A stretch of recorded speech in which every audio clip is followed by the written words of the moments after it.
खबर इंडोनेशिया से, जहां के आबनाए सुंडा में पैदा होने वाली सुनामी से कम 200 से ज्यादा अफराद के हलाक होने की इत्तलात है, जबकि जख्मियों की तादाद 800 से ज्यादा बताई जा रही है।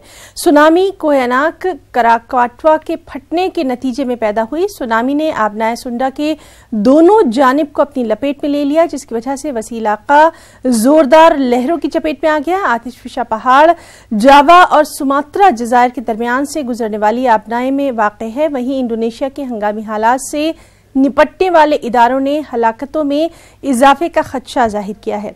इंडोनेशिया के कोहेनाक कराकाटवा में एक बार फिर धुआं देखने को मिला, जिससे अंदेशा लगाया जा रहा है कि सुनामी एक बार फिर आ सकती है। इस सिलसिले में साहिल इलाकों से लोगों को हिफाजत से निकालने का काम शुरू कर दिया गया है। रूस के सोलिकामुस्क में एक पोटाश कान में आग लगने से 9 मजदूरों की हलाकत की खबर है। बचाव टीम ने तमाम मजदूरों की लाशें निकाली हैं। मजदूर कान में तामीराती काम कर रहे थे। रूसी सदर व्लादिमीर पुतिन ने इंतजामिया को तमाम महलवकीन मजदूरों के अहल खाना को माली इमदाद पहुंचाने का हुक्म जारी कर दिया है।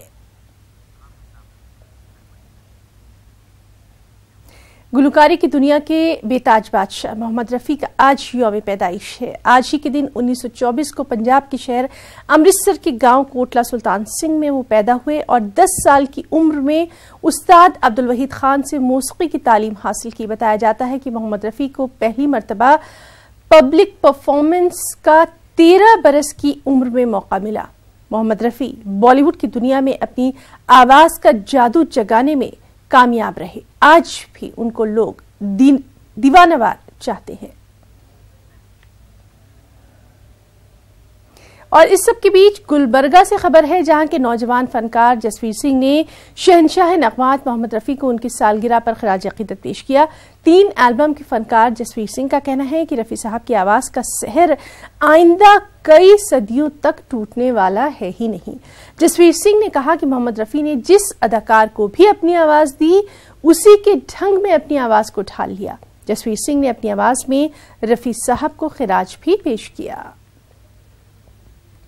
बड़े सिंगर हैं, वो सब मोहम्मद रफ़ी साहब की आवाज़ में गाने की कोशिश करके अपनी आवाज़ को तराशे हैं। इस साहब की आवाज़ से अगर हम अपनी आवाज़ को जोड़ने की भी कोशिश करते हैं तो समझो एक अच्छे सिंगर बन जाते हैं।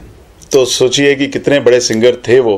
उनके जैसा तो गाना नामुमकिन है, बट अगर 50% भी उनके जैसा गा सकें तो समझो ये हमारी खुशकिस्मती है।